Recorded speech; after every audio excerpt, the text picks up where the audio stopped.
పేరండి? నూతనకి పెద్ద వెంకటేశ్వర్లు అండి. జగన్ పరిపాలన ఎలా అనిపించింది మీకు? 1 నెంబర్కి ఉందండి. నాకు షుగర్ వచ్చి 4 సంవత్సరాలు ఆయన ద్వారాగే బతుకుతుంది. ఏంది మా మనవరాళ్ళు ఉన్నారు, అమ్మోడి పడుతుంది, అన్నీ సక్రంగానే ఉన్నాయి.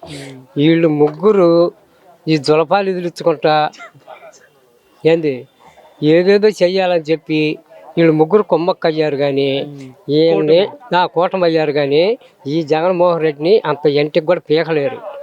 ఎందుకంటే ఒక్కడే అందరికీ కుల మతాలు లేకుండా పెన్షన్లు కానీ, అమ్మఒడి కానీ, ఆశ్రయ కానీ, పావల వడ్డీ చేతి కానీ మొత్తం వైనంగా చేసుకొస్తున్నాడు. నాకు న్యాయంగా జరిగిందంటే మీకు ఓటేయండి అడుగుతున్నాడు. అంతకంటే మహారాజు ఎవరున్నారు అయ్యా? ఈయన జులపాలు ఎదిరితే సీట్లు ఇస్తారా? వాళ్ళకి పంచుకోవటమే కుదరలా. వీళ్ళు ముగ్గురు అయినా కానీ ఏం చేస్తారు? పగ్గం బట్టి లాగుతున్నాడు. వీళ్ళు ఒక పక్క నుంచి కూడా లాగలేరు. మరి మీ నియోజకవర్గంలో ఎవరు గెలవబోతున్నారు ఈసారి? మనోహర్ నాయుడు 30 ఏళ్ళ మెజార్టీతో గెలిపించుకుంటాం ఈజీగా, దాంట్లో డౌటే లేదు. మరి పుల్లారావు గారు ఇక్కడ పోటీ చేస్తున్నారు, ఆయన మంత్రి చేశాడు అండి. తెలియనప్పుడు చేశాడు. ఇప్పుడు ఎవరు అంత ఆహ్వానించరు.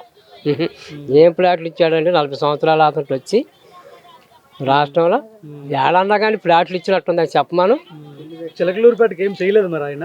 ఏం చేశాడండి? నేను ఒక ప్లాట్ ఇచ్చాను, ఒక గృహం కట్టానని చెప్పమాను. ఈ 40 సంవత్సరాల నుంచి ఏదో ఒక వాటర్ మందని ఒక 500 డబ్బులు ఇస్తే నా బోటి వాళ్ళు వస్తుంటారు, పోతా ఉంటారు. ఎన్నికలప్పుడు ఇంకంతే. గతం మేలు చేసింది ఎవరు గుర్తుంచుకోరు. ఆయన చేసింది ఏమి లేదంటారు? లేదండి. యాడ్ చేసాడో చెప్పమాను ఆ నియోజకవర్గంలో. అది మరి సార్ జగన్ ప్రభుత్వం ఎన్ని సీట్ల మెజార్టీతో గెలవబోతుంది? ఎన్ని సీట్లైనా కానీ పగ్గం పట్టుకునేది ఆయనే. అది. మీ పేరండి? దావీదండి. జగన్ అన్న పరిపాలన గురించి ఏం చెప్పాలనుకుంటే? జగన్ చేసిన పనులు మంచిగా ఉన్నాయండి. అమ్మఒడి ఉంది, చేయూత ఉంది, ముసలోళ్ళ పెన్షన్ కానీ ఇట్లాంటివి కానీ చాలా పథకాలు ప్రవేశపెట్టాడు. నవరత్నాల కాడికి ఎక్కువ చేశాడు ఆయన. చేయని అన్నయ్య కూడా కొన్ని చేసి చూపించాడు. అది జగన్ గురించి చెప్పాలి.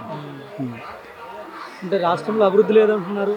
రాష్ట్రంలో ఎవరండి అభివృద్ధి లేదండి? ఎక్కడండి? ఎక్కడ అభివృద్ధి లేదు? అన్ని చోట్ల అభివృద్ధి జరుగుతూనే ఉంది. కాకపోతే టీడీపీ వాళ్ళకి ఆ అభివృద్ధి అగపడదు. అది సచివాలయ వ్యవస్థ గురించి ఏం చెప్తారు?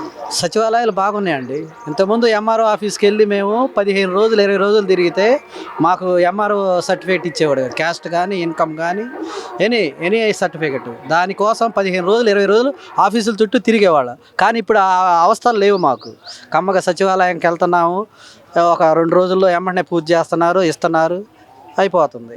అది వాలంటరీ డైరెక్ట్గా ఇస్తున్నారు, వాళ్ళే తీసుకొచ్చేస్తున్నారు. డబ్బులు కూడా ఏం తీసుకోవట్లే.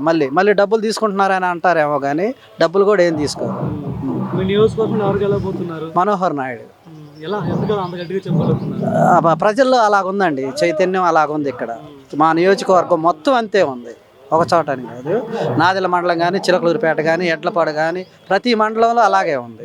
రెస్పాండింగ్ అలాగుంది ఆయనకు. పుల్లారావు ఎందుకు గెలవరంటారు? మైనస్లు చాలా ఉన్నాయండి. ఎందుకు గెలవరంటే మనం చెప్పలేము. కొన్ని కారణాలు ఉంటాయి.